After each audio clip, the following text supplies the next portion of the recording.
Good morning dear students. कैसे हैं आप लोग। मैं हूं आशीष शर्मा, फिजिक्स एजुकेटर। जैसा कि हमने पिछली क्लास में लेंस के थ्रू रिफ्रैक्शन कैसे होता है, लेंस द्वारा प्रकाश का अपवर्तन कैसे होता है, उसके बारे में स्टडी किया था। और उसी रिफ्रैक्शन के अकॉर्डिंग हमने रिफ्रैक्शन फॉर्मूला, अपवर्तन सूत्र जो है वो निकाला था, जिसको हमने नाम दिया था लेंस मेकर्स फॉर्मूला। ठीक है। लेंस मेकर फॉर्मूला किसको कैलकुलेट करने के लिए यूज किया गया था? Focal length. कोई भी जो लेंस हम यूज कर रहे हैं, लेंस बना रहे हैं, उसकी फोकल लेंथ कितनी होगी, उस फोकल लेंथ को कैलकुलेट करने के लिए हम लेंस मेकर फॉर्मूला यूज करते हैं। तो according to lens maker formula 1/FA 1μ2 - 1/R1 - 1/R2 इसका हम यूज कर रहे हैं। तो मैंने पिछली क्लास में आपको ये बताया था कि जो फोकल लेंथ होती है किसी भी लेंस की, वो दो फैक्टर्स पे डिपेंड करती है। One of the factor is refractive index, एक जो कारक है वो अपवर्तनांक है, माध्यम है, और दूसरा जो कारक है R1 R2, radius of curvature of both the surfaces of a lens. जो लेंस हम यूज कर रहे हैं उसकी जो दोनों सरफेस होती हैं, सराउंडिंग जो मीडियम को बाउंड करने का काम करती हैं, उन दोनों बाउंड्रीज की रेडियस ऑफ कर्वेचर पर डिपेंड करता है। तो कैसे डिपेंड करता है उसको आज वाली क्लास में डिस्कशन करेंगे। तो मैंने देखिए हेडिंग डाल रखी है, first point, dependency of focal length on medium. मतलब लेंस की जो फोकल लेंथ होती है, फोकस दूरी जो है वो मीडियम पर, माध्यम पर कैसे निर्भर करती है, उस बात को हमें समझाना है। और समझाना है तो इसके लिए हम एक एग्जाम्पल जो है यूज कर रहे हैं। वो एग्जाम्पल आपको समझना है और बहुत ही इंटरेस्टिंग एग्जाम्पल है, आपको बात क्लियर हो जाएगी। और उसके ऊपर मैं एक न्यूमेरिकल क्वेश्चन भी आपको करके बताऊंगा ताकि आपको चीज क्लियर हो जाए। देखिए मैंने क्या लिया है, एक कॉन्वेक्स लेंस लिया है मैंने। Convex lens is an air medium, then according to lens makers formula, मतलब हमने क्या लिया, एक कॉन्वेक्स लेंस लिया। मान लो कि ये कॉन्वेक्स लेंस है, ठीक है, ये कॉन्वेक्स लेंस है, तो दोनों सरफेस कैसी है उसकी, कॉन्वेक्स है। तो एक का रेडियस R1 है और दूसरे का रेडियस क्या है, R2। अच्छा, तो दोनों के रेडियस आ गए R1 R2। और मैंने इसको किस मीडियम में रखा हुआ है, एयर मीडियम में। तो यहाँ पर सराउंडिंग मीडियम कौन सा हुआ, एयर हुआ। ठीक है। पिछली क्लास में मैंने बताया था लेंस मेकर फॉर्मूला जब अप्लाई कर सकते हैं जब हम दोनों मीडियम सेम रखें। सराउंडिंग मीडियम क्या रहना चाहिए, सेम रहना चाहिए। मैंने बात बता दी है आपको। तो लाइट रे जो है वो इंसिडेंट होगी तो एयर मीडियम में चलते हुए इंसिडेंट होगी, और एयर से कहाँ जाएगी, लेंस के अंदर जाएगी, ग्लास में जाएगी, तो उसका रिफ्रैक्शन होगा, उसका अपवर्तन होगा। तो लाइट रे फर्स्ट मीडियम से सेकंड मीडियम में जा रही है, तो फर्स्ट मीडियम कौन सा हुआ, एयर, और सेकंड मीडियम कौन सा हुआ, ग्लास। तो अपन जो फॉर्मूला लिखते हैं वो क्या लिखते हैं, 1/F = 1μ2 - 1/R1 - 1/R2। तो 1μ2, 1 की जगह एयर आएगा और सेकंड मीडियम जो है उसकी जगह ग्लास आ जाएगा। ठीक है। तो मैंने फोकल लेंथ का फॉर्मूला जब उसको एयर में रखा हुआ है तब मैंने क्या लिखा, 1/FA। FA मतलब एयर में उसकी फोकल लेंथ है। ठीक है। aμg - 1/R1 - 1/R2। ये इक्वेशन मैंने फर्स्ट इक्वेशन लिख दी। अच्छा, अब क्या करना है, उसी लेंस को हम दूसरे मीडियम में रखते हैं। मैंने क्या लिखा, now that convex lens is placed in water medium, then मतलब हम अब एयर से हटा करके उसको किस में रख देते हैं, वाटर। सराउंडिंग मीडियम क्या बन गया बच्चों, वाटर। तो वाटर में रख दिया हमने उसको, पानी में रख दिया हमने उसको। तो पानी में रखेंगे तो उसकी फोकल लेंथ क्या लिखी मैंने, 1/FW। ठीक है, FW मतलब फोकल लेंथ इन वाटर। और लाइट रे अब कहां से कहां जाएगी, वाटर से ग्लास में जाएगी। तो इसका मतलब फर्स्ट मीडियम वाटर हो गया, सेकंड मीडियम ग्लास हो गया। तो Wμg - 1/R1 - 1/R2। रेडियस उतनी रहेगी, मीडियम चेंज करो चाहे मत करो, मीडियम की वजह से रेडियस में कोई डिफर नहीं आएगा। ठीक है। चलिए, तो ये अपने पास इक्वेशन आ गई। अब मैंने क्या लिखा, Wμg को सॉल्व किया। तो कैसे सॉल्व किया, Wμg का मतलब हो गया refractive index of glass with respect to water, कांच का अपवर्तनांक पानी के सापेक्ष। तो उसको मैंने लिखा aμg / aμw। ए म्यू जी मतलब refractive index of glass with respect to air, कांच का परावर्तनांक वायु के सापेक्ष, और ए म्यू डब्ल्यू का मतलब refractive index of water with respect to air, पानी का परावर्तनांक वायु के सापेक्ष। तो इसको आप कैसे लिख सकते हो, mu G upon mu A, और इसको कैसे लिख सकते हो, mu W upon mu A. तो ये आपस में कैंसिल हो जाएंगे, ठीक है ना। इसको इस तरह से लिख सकते हो, अगर मैं इसको लिखूं यहाँ पर ए म्यू जी मतलब आपने क्या लिखा, mu G upon mu A, और ए म्यू डब्ल्यू इसको कैसे लिखोगे, ठीक है, mu W upon mu A. तो म्यू ए से म्यू ए कैंसिल हो गया, तो क्या बन गया, mu G W, mu G upon में म्यू डब्ल्यू, ठीक है, म्यू जी अपॉन में म्यू डब्ल्यू। तो इसका मतलब डब्ल्यू म्यू जी को आप क्या लिख सकते हो, with respect to air A mu G divide by A mu W. तो अपन क्या करते हैं, ये जो वैल्यू है इसको इससे रिप्लेस कर देते हैं, ठीक है।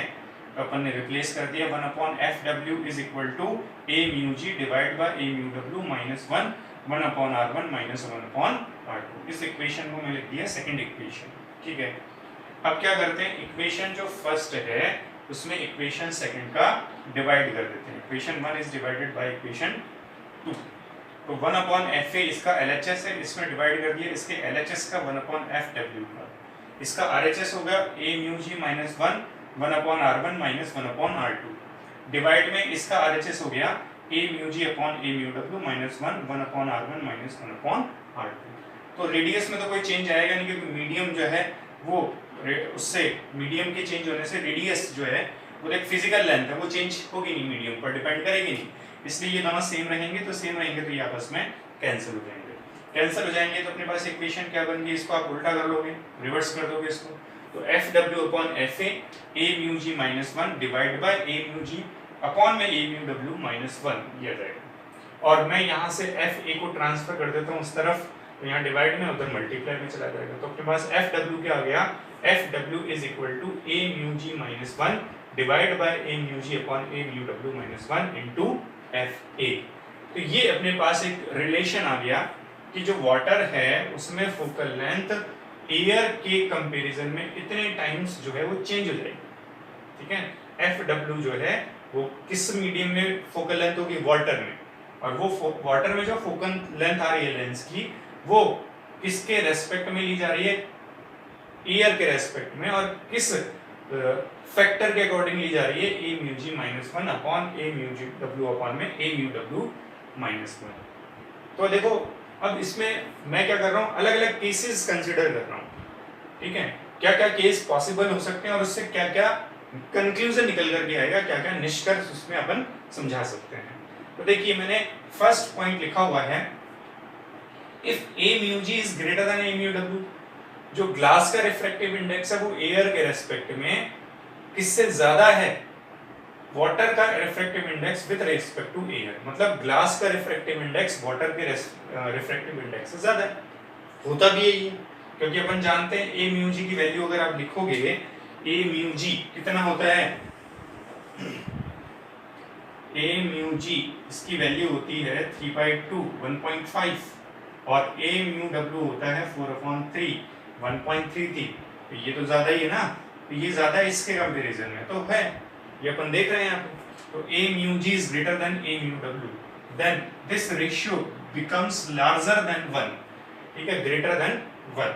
तो ये रेशियो 1 से बड़ा हो गया, 1 से बड़ा हो गया तो ये वाली क्वांटिटी जो है वो 1 से बड़ी आएगी, तो नीचे वाला जो डिनोमिनेटर है वो कैसा रहेगा, पॉजिटिव रहेगा, मतलब ये जो लेंथ आएगी ये पॉजिटिव आएगी, और ये जब पॉजिटिव आएगी तो फोकल लेंथ भी जो पूरा रेशियो आएगा, कंप्लीट रेशियो जो आएगा वो पॉजिटिव रहेगा, क्योंकि ये जो वैल्यू है वो ग्रेटर देन 1 रहेगी, ये जो वैल्यू आएगी ये ग्रेटर देन 1 रहेगी, इसलिए जो भी रेशियो आएगा वो हमेशा पॉजिटिव होगा, और पॉजिटिव होगा तो पॉजिटिव होने का मतलब there is no change in nature of lens, मतलब कि हमने जब उसको एयर में रखा हुआ था, वायु में रखा था, तब वो कॉन्वेक्स नेचर का था, और जब हमने उसको चेंज करके वाटर में रख दिया तब भी उसका जो नेचर है वो कॉन्वेक्स ही रहेगा, क्योंकि फोकल लेंथ पहले भी पॉजिटिव आ रही थी और अब भी पॉजिटिव आ रही है। तो there is no change in nature of lens, मतलब उस लेंस के नेचर में किसी तरह का कोई चेंज नहीं आएगा, प्रकृति में कोई चेंज नहीं आएगा। अगर लेंस कॉन्वेक्स है तो कॉन्वेक्स ही रहेगा, और अगर लेंस कॉन्केव है तो कॉन्केव ही रहेगा। अवतल प्रकृति का है तो अवतल ही रहेगा, उत्तल प्रकृति का है तो उत्तल ही रहेगा। अब देखो यहां पर क्या करते हैं, ये जो फॉर्मूला है इसमें वैल्यू रिप्लेस करके देखते हैं और क्या आंसर आता है चेक करके देखिए।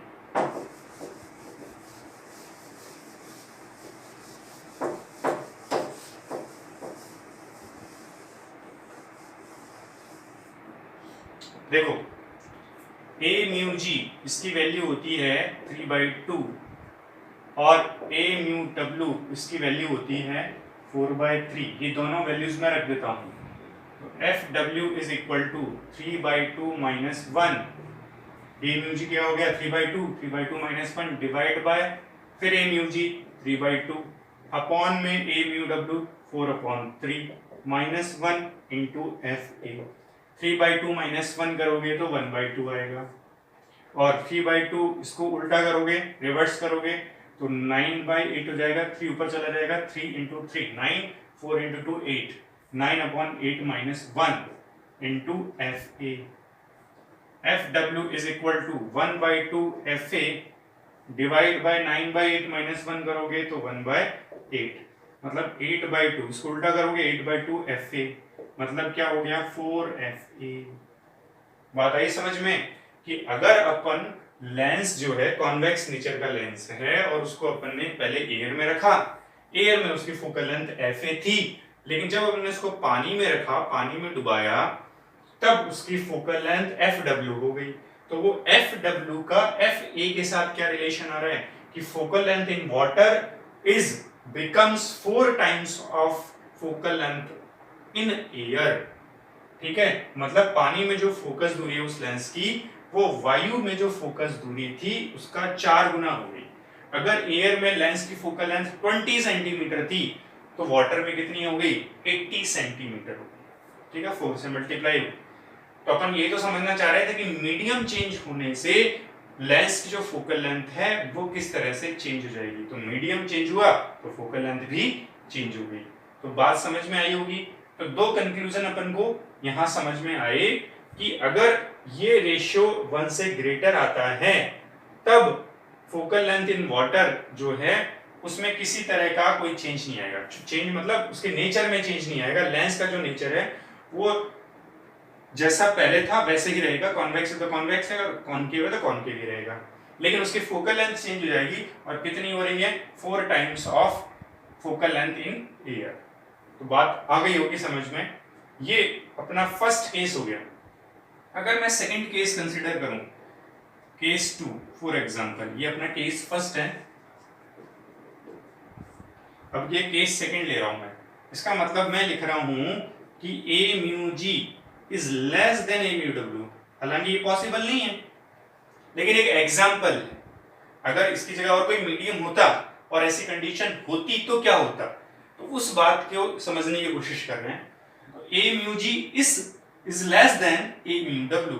ठीक है, a म्यू g की वैल्यू a म्यू w से कम है। कम है तो इसका मतलब ये वाली वैल्यू बड़ी होगी और ये वाली वैल्यू छोटी होगी। छोटी होगी तो इसका मतलब ये रेशियो क्या होगा लेस देन 1 आएगा।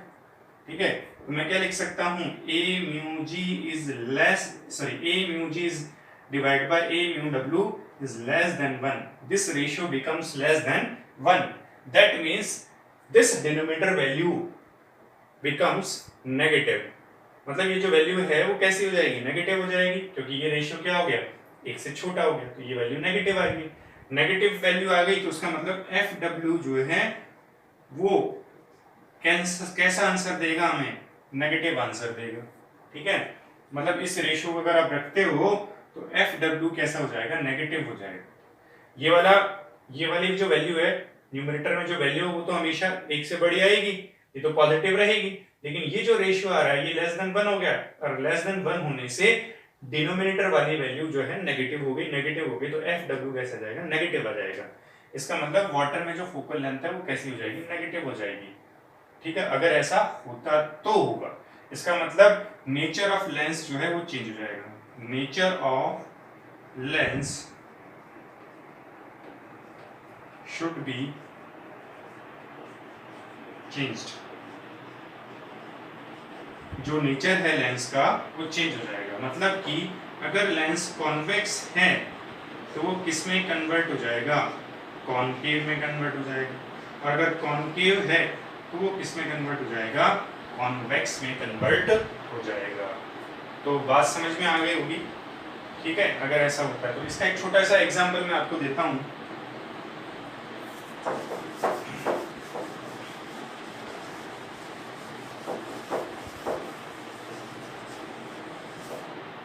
देखो, अगर मैं बोलूं कि एक एयर बबल है,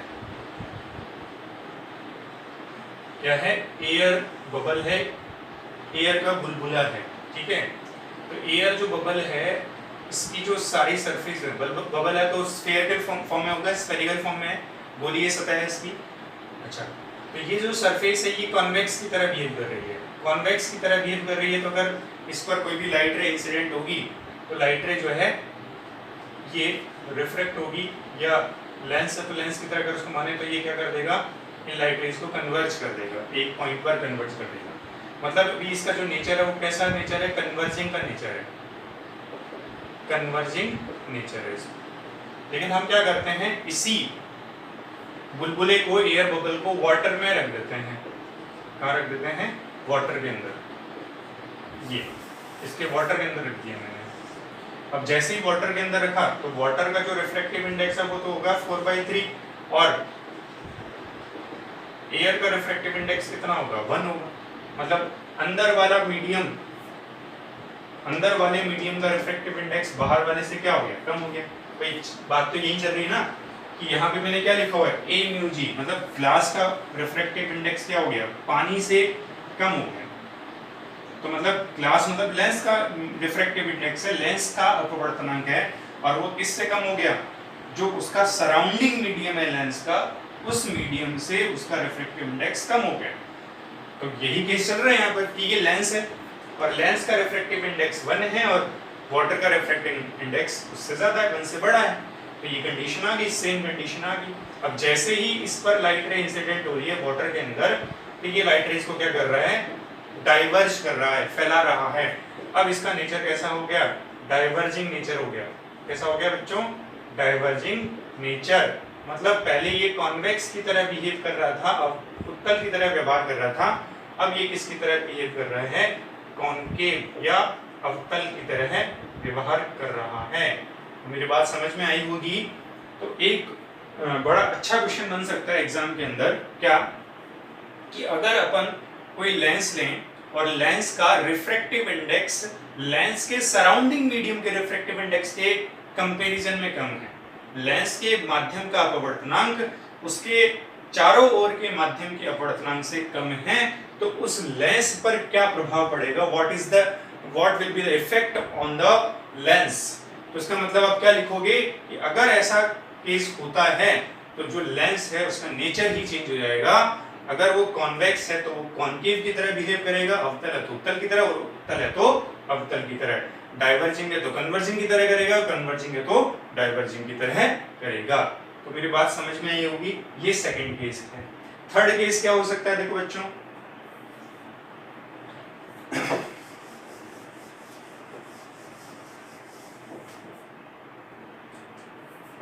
case third, a mu g is equal to a mu w। ठीक है, अपना फॉर्मूला ये चल रहा था, मैं लिख देता हूँ एक बार formula, a mu g minus 1 divide by a mu g upon a mu w minus 1 into f. ये फॉर्मूला चल रहा था और ये रेशियो जो है इसको अपन चेक कर रहे थे। फर्स्ट केस में ऊपर वाली वैल्यू बड़ी थी, नीचे वाली वैल्यू छोटी थी। सेकंड केस में ऊपर वाली वैल्यू छोटी होगी, नीचे वाली वैल्यू बड़ी होगी। और थर्ड केस में अपन ने क्या लिखा, दोनों वैल्यू बराबर। अगर ऐसा होता है तो क्या होना चाहिए, अगर ये होगा तो इसका मतलब क्या कंक्लूजन निकलेगा, a mu g upon a mu w ये किसके इक्वल हो जाएगा बच्चों, 1 के इक्वल हो जाएगा, रेशियो 1 के इक्वल हो जाएगा। तो 1 माइनस 1 कितना हुआ, 0। अब 0 को डिवाइड करोगे तो आंसर क्या आने वाला है, FW कैसा आएगा, infinite.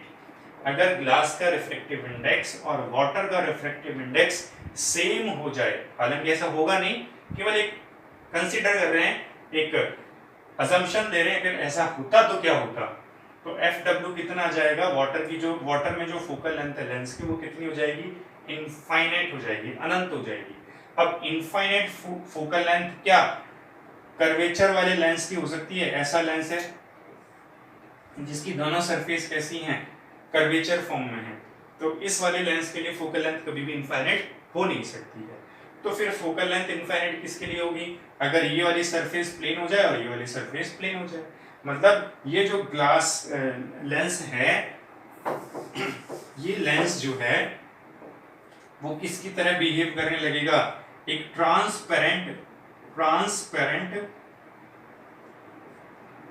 Glass, plane glass plate की तरह, प्लेन ग्लास प्लेट की तरह बिहेव करेगा। इस कंडीशन में उसकी जो फोकल लेंथ है वो कितनी हो जाएगी, इनफाइनाइट हो जाएगी।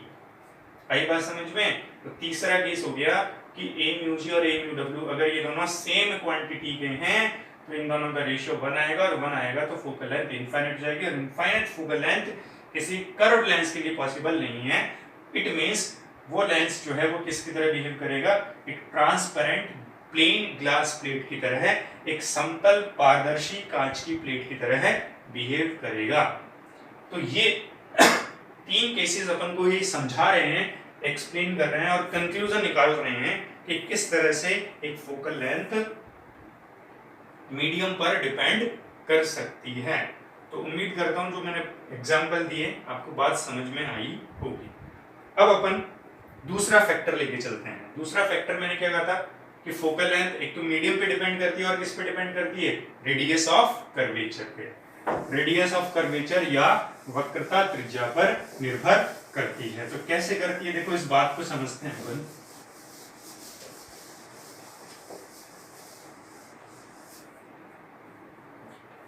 Dependency of focal length on radius of curvature, radius of curvature. देखो मान लो मैं एक एग्जांपल ले रहा हूं, ठीक है। एग्जांपल क्या अपना कि अपने पास एक बायकॉन्वेक्स लेंस है। क्या है, बायकॉन्वेक्स लेंस है, ठीक है। ये बायकॉन्वेक्स लेंस है, ये आपका ऑप्टिकल सेंटर हो गया, ये P1 है इसका मिड पॉइंट कर्व सरफेस का, और ये P2 है, उसका सेंटर आएगा यहाँ पे, क्योंकि स्फीयर बनाओगे तो स्फीयर ऐसे जाएगा इसका, तो सेंटर ऐसा आएगा C1, और इसका इस वाली सरफेस का सेंटर यहाँ पे आएगा C2, ठीक है। ये अच्छा, तो ये वाली जो लेंथ है यहाँ से यहाँ तक की ये होगी R1, और ये वाली जो लेंथ है ये वाली होगी R। अब मैं कह रहा हूँ कि अपने पास जो फोकल लेंथ फॉर्मूला है, लेंस मेकर फॉर्मूला, वो लिख देते हैं 1 μ2 - 1 अपॉन R1 - 1 अपॉन R2। अब मीडियम से कोई मतलब नहीं है, ठीक है। पिछले वाले में रेडियस से कोई मतलब नहीं था, रेडियस कांस्टेंट थी, मीडियम चेंज हो रहा था। अब मीडियम चेंज नहीं हो रहा है और रेडियस जो है उसको चेंज करके देख रहे हैं, मीडियम कांस्टेंट है, ठीक है। यहाँ लिख देता हूँ मीडियम क्या है, यहाँ पे कांस्टेंट है। अब मैंने क्या किया, दोनों सरफेस जो ले रखी हैं वो इक्वल सरफेस हैं। इक्वल सरफेस है का मतलब कि दोनों जो सरफेस हैं उनका रेडियस इक्वल है, और किसके इक्वल है, R के। ये मैंने मान लिया, इसके इक्वल है, R के इक्वल है, ऐसा मान लिया अपन ने, ठीक है। अब देखो अगर मैं इस R1 की जगह R रखता हूँ और R2 की जगह R रखता हूँ तो हिसाब से तो 1 upon R minus 1 upon R 0 हो जाएगा, और 0 हो जाएगा तो फोकल लेंथ इनफाइनाइट हो जाएगी। तो क्या इस लेंस की फोकल लेंथ इनफाइनाइट हो सकती है, तो आंसर है नहीं हो सकती है। तो फिर अपन कुछ ना कुछ गड़बड़ी कर रहे हैं, कुछ ना कुछ गलती कर रहे हैं, मिस्टेक कर रहे हैं। तो देखो यहाँ पर अपन को R1 और R2 रखना है तो विद साइन कन्वेंशन रखना होगा। क्या रखना होगा, साइन कन्वेंशन, चिन्ह परिपाटी नियम का उपयोग करना होगा।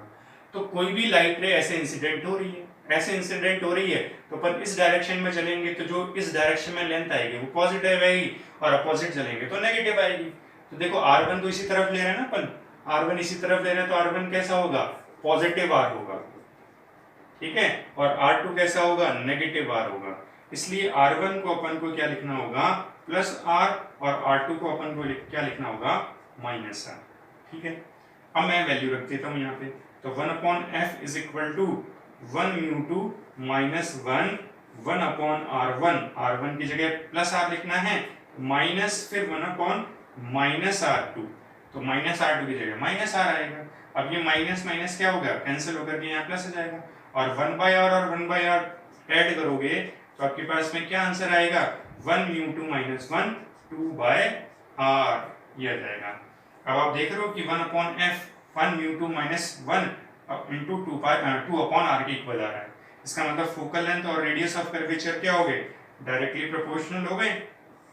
अगर रेडियस ऑफ कर्वेचर को इंक्रीज करोगे तो फोकल लेंथ इंक्रीज हो जाएगी, और रेडियस ऑफ कर्वेचर को डिक्रीज करोगे तो फोकल लेंथ क्या हो जाएगी, डिक्रीज हो जाएगी।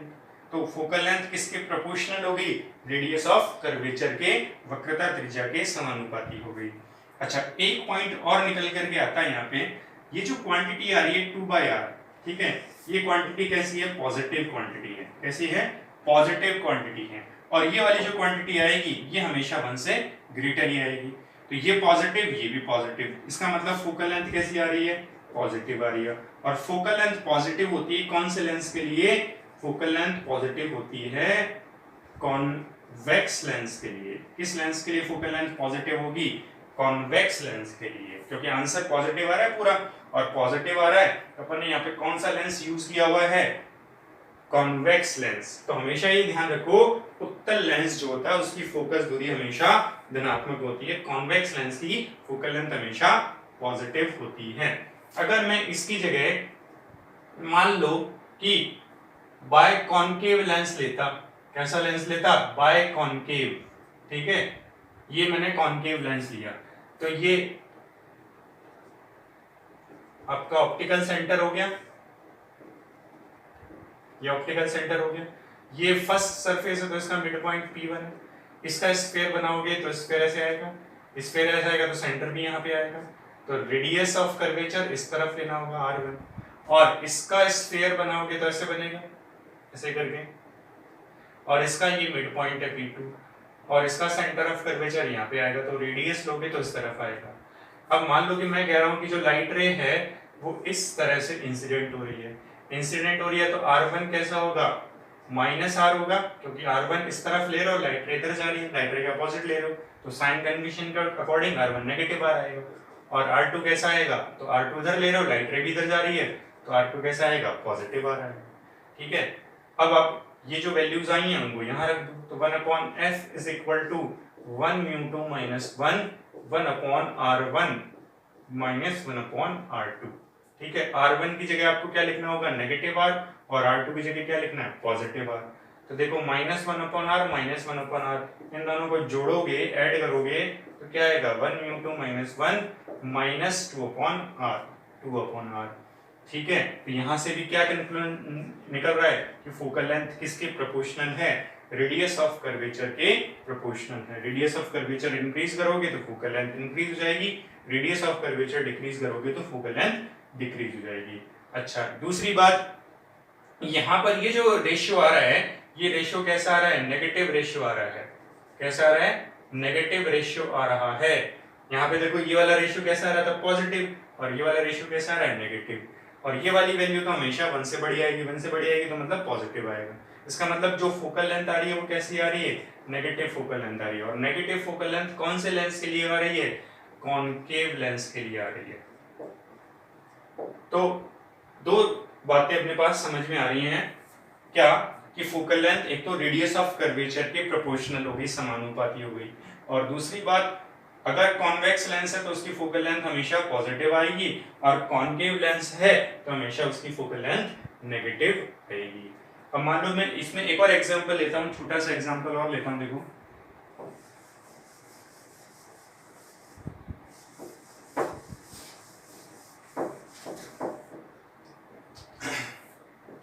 मान लो कि मैं एक इस तरह का लेंस ले रहा हूं, ठीक है, प्लेनो कॉन्वेक्स लेंस हो गया ये, जैसा हो गया बच्चों, प्लेनो कॉन्वेक्स, एक तो सरफेस इसकी कॉन्वेक्स है और एक सरफेस कैसी है, प्लेन है। तो देखो इसका स्फीयर बनाओगे तो ऐसा आएगा स्फीयर, ये मिड पॉइंट हो गया, और ये सेंटर ऑफ कर्वेचर है। तो इसका जो सेंटर आया इस तरफ आया, रेडियस ऑफ कर्वेचर इस तरफ आएगी, r1 इधर आएगा। अच्छा, लेकिन ये सरफेस कैसी है, प्लेन सरफेस है, तो प्लेन सरफेस है तो प्लेन सरफेस के लिए रेडियस ऑफ कर्वेचर कितना होगा, अभी मैंने बताया था, पीछे एग्जांपल दिया था जब, तो प्लेन प्लेट होती है या प्लेन सरफेस होती है तो हमेशा रेडियस या फोकल लेंथ कितनी होती है, इनफाइनाइट। तो ये प्लेन सरफेस है तो इसके लिए कितनी होगी, इनफाइनाइट होगी। अच्छा, तो देखो r2 तो आगे इनफाइनाइट और r1 इस तरफ आ रहा है, और इसको मैं r के इक्वल मान लेता हूँ, और लाइट रे इस तरफ इंसिडेंट हो रही है, तो r1 जो आ रहा है वो कैसे आ रहा है, प्लस का आ रहा है, क्योंकि साइन कन्वेंशन लगाओगे तो प्लस आ रहेगा। तो अपने पास फॉर्मूला क्या बन गया है, वैल्यू क्या आएगी, 1/f is equal to 1μ2 minus 1/r1, r1 की जगह पॉजिटिव r लिखोगे, माइनस 1/r2, r2 क्या है, इनफाइनाइट, तो 1/इनफाइनाइट 0 हो जाएगा, तो अपने पास फॉर्मूला क्या जाएगा, 1μ2 माइनस 1/r। ठीक है, तो अब देखो यहाँ से भी क्या क्लियर हो रहा है कि फोकल लेंथ किसके प्रोपोर्शनल आ रही है, रेडियस ऑफ कर्वेचर की, और ये रेशियो कैसा रहा है, पॉजिटिव आ रहा है, पॉजिटिव आ रहा है, इसलिए फोकल लेंथ पॉजिटिव रहेगी। तो आप कोई भी एग्जांपल लेकर के ये एक्सप्लेन कर सकते हो कि फोकल लेंथ किस पर डिपेंड कर रही है, रेडियस ऑफ कर्वेचर पे डिपेंड कर रही है, और कौन से लेंस की फोकल लेंथ पॉजिटिव होगी, कॉन्वेक्स, और कौन से लेंस की फोकल लेंथ नेगेटिव होगी, कॉनकेव। तो ये बातें सारी ध्यान रखनी। अभी तक जो हमने पढ़ा कि फोकल लेंथ मीडियम पे कैसे डिपेंड कर रही है या रेडियस ऑफ कर्वेचर पे डिपेंड कैसे कर रही है, तो वो दोनों बातें अपन ने समझ ली हैं। अब एक न्यूमेरिकल क्वेश्चन करते हैं उसके ऊपर। तो एक क्वेश्चन दिया हुआ है, एक ग्लास कॉन्वेक्स लेंस, एक कॉन्वेक्स लेंस है जो ग्लास का बना हुआ है, has a focal length of 20 centimetre, उसकी फोकल लेंथ, उसकी फोकस दूरी 20 सेंटीमीटर है, लेकिन किस मीडियम में है, एयर मीडियम में है। ठीक है, अब हमने क्या रखा, what will be its focal length when it is completely immersed in a liquid of refractive index 1.63। तो हमें यह क्या पूछ रहा है कि हम उसी लेंस को जिसकी फोकल लेंथ 20 सेंटीमीटर एयर में, अब उसी फोकल लेंथ वाले लेंस को हम क्या करते हैं, लिक्विड में इमर्ज कर देते हैं, पानी में डुबा देते हैं, लिक्विड हो सकता है, उसमें हमने डुबा दिया, इमर्ज कर दिया उसको, और उस लिक्विड का रिफ्रैक्टिव इंडेक्स कितना दिया हुआ है, 1.63 दिया हुआ है। तो ये पूछ रहा है कि इस लिक्विड में जब उसको डुबाया गया, इमर्ज किया गया, तो उस लेंस की फोकल लेंथ कितनी हो जाएगी, और दिया हुआ क्या है, given that A mu G refractive index of glass with respect to air 1.5 है। तो इसको सॉल्व करते हैं। तो देखो लेंस मेकर फॉर्मूला लगाना है इसमें, ठीक है, according to lens maker formula,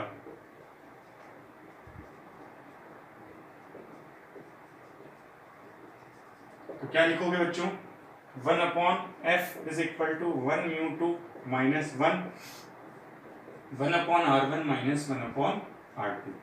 तो पहले आप उसको एयर में रख रहे हो, तो एयर में रख रहे हो तो एयर में focal length 1/f a mu g, कैसे लिखोगे, पहले मैंने बताया था आपको। अच्छा, तो 1/fa कितना है, फोकल लेंथ कितनी है, 20 सेंटीमीटर, और 20 सेंटीमीटर पॉजिटिव आएगा क्योंकि लेंस कैसा है, कॉन्वेक्स है। ठीक है, चलिए a म्यू जी, तो ये अपन को गिवन है कितना है, 1.5, तो 1.5 माइनस 1/r1 माइनस 1/r2, तो 1/20 ये कितना होगा, 0.5 माइनस कर दिया, 1/r1 माइनस 1/r2। 0.5 को आप क्या लिख सकते हो, 1/2 लिख सकते हो, 1/r1 माइनस 1/r2। तो 2 से 20 कैंसिल होगा 10 टाइम्स, तो क्या आएगा, 1/r1 माइनस 1/r2, इसकी वैल्यू क्या आएगी, 1/10। ये आ गया आपके पास में। अब क्या कर रहे हैं, उसी लेंस को हम लिक्विड में डुबा रहे हैं, लिक्विड में डुबा रहे हैं तो उसकी फोकल लेंथ कितनी हो जाएगी वो निकाल रहे हैं, तो 1/fl focal length in liquid. ठीक है, अब क्या लिखोगे इसको, l म्यू जी, क्योंकि जो लाइट रे है वो पहले एयर से ग्लास में जा रही थी, अब लिक्विड से ग्लास में जाएगी, तो l mu G minus 1/r1 minus 1/r2। अच्छा, 1/fl ये फाइंड करना अपन को, l म्यू जी को क्या लिख सकते हो बच्चों, a mu G divide by a mu l लिख सकते हो, -1 1/r1 R1 माइनस 1/R2 लिख सकते हो। अच्छा, तो ये अपन को गिवन है कितना है 1.5, ये भी अपन को गिवन है कितना है 1.63, और 1/R1 माइनस 1/R2 अपन निकाल चुके हैं, जिसकी वैल्यू इस इक्वेशन में आ रही है 1/10। तो ये सारी वैल्यूज रख करके इसको सॉल्व कर लेते हैं। देखो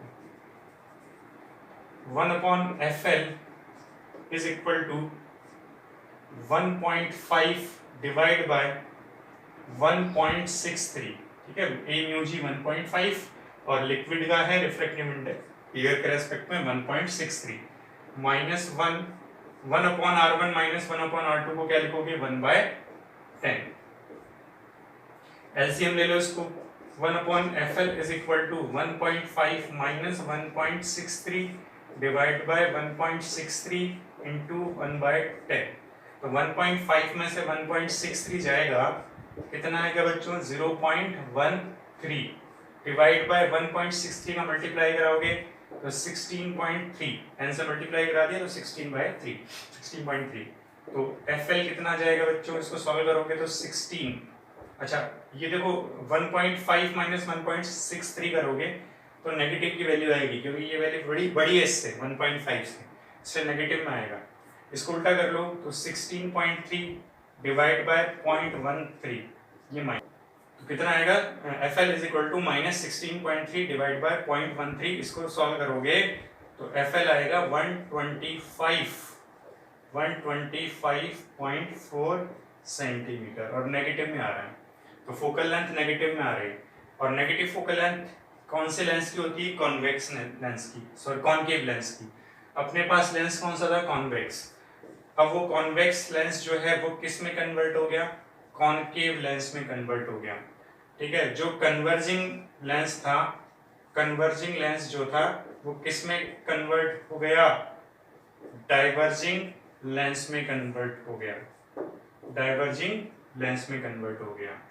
तो नेचर भी चेंज हो गया और फोकल लेंथ भी चेंज हो गई।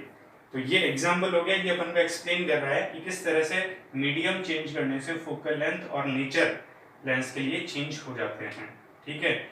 और देखो मैंने भी आपको एग्जांपल दे करके बताया था कि जब लेंस का रिफ्रैक्टिव इंडेक्स सराउंडिंग मीडियम के रिफ्रैक्टिव इंडेक्स से कम हो जाता है तो नेचर भी चेंज हो जाता है। तो यही देख रहे हैं आप कि लेंस का रिफ्रैक्टिव इंडेक्स तो 1.5 और सराउंडिंग मीडियम का 1.6, तो इससे ज्यादा हो गया तो नेचर भी चेंज हो गया, फोकल लेंथ भी चेंज हो गई। तो उम्मीद करता हूँ क्वेश्चन मैंने बताया आपको समझ में आया होगा। अगला क्वेश्चन है the radius of curvature of each face of biconcave lens made of glass of refractive index 1.55 is same. मतलब हमें बोला गया है कि एक कॉन्केव लेंस है, बाइकॉन्केव लेंस, दोनों सरफेस कैसी हैं, कॉन्केव है, अवतल है दोनों सतह, और दोनों की जो रेडियस है R1 और R2, दोनों की रेडियस क्या है, सेम है। R1 और R2 क्या है, सेम है, किसके इक्वल है, मान लो R के इक्वल। अब ये कह रहा है कि इस लेंस का जो रिफ्रैक्टिव इंडेक्स है वो हमें कितना दे रखा है, 1.55 दे रखा है। तो ये पूछ रहा है कि इस लेंस की जो दोनों सरफेस हैं उसकी रेडियस ऑफ कर्वेचर ROC निकालना है, रेडियस ऑफ कर्वेचर है वो फाइंड करनी है दोनों की, मतलब R निकालना है अपन को, बेसिकली R की वैल्यू फाइंड करनी है। और ये कह रहा है कि जो लेंस है उसकी फोकल लेंथ एयर में कितनी है, 20 सेंटीमीटर है। तो अब अपन सॉल्व करते हैं इसको by lens maker formula, by lens makers formula. देखिए 1/f is equal to 1 μ2 minus 1/R1 minus 1/R2। Air में रखा हुआ है तो एयर से ग्लास में जा रहा है, ठीक है, लाइट रे। एयर में जो फोकल लेंथ है वो कितनी है, 20 सेंटीमीटर है। फोकल लेंथ माइनस में लिखी जाएगी, क्यों लिखी जाएगी बच्चों, क्योंकि कॉनकेव लेंस है, कॉनकेव लेंस है तो फोकल लेंथ माइनस में आएगी, तो -1/20, ठीक है बच्चों।